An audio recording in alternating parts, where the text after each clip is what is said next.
Welcome back. In this tutorial, we're going to learn about creating a section. Let's start by creating a section plane. Here I can select a planar face, that's easy. Let's undo that.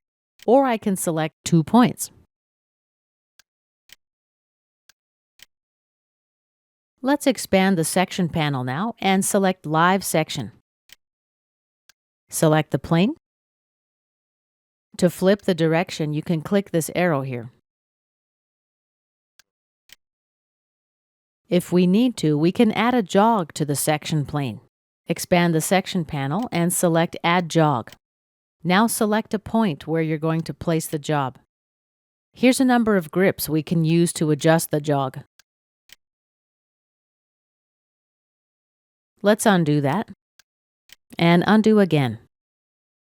Let's select our plane, right-click and select Generate 2D 3D Section.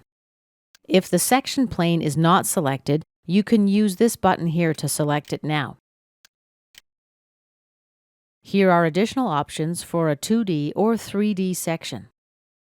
Under Source Geometry, you can include all objects or you can select the objects to include. Under Destination, you can insert as a new block, replace the existing block, or export to a file. Let's click Create. Now we specify the insertion point. Scale factor, let's leave it at 1. Press Enter. And press Enter again. Enter a third time. Let's take a top view. And now we're able to use this view in our layout.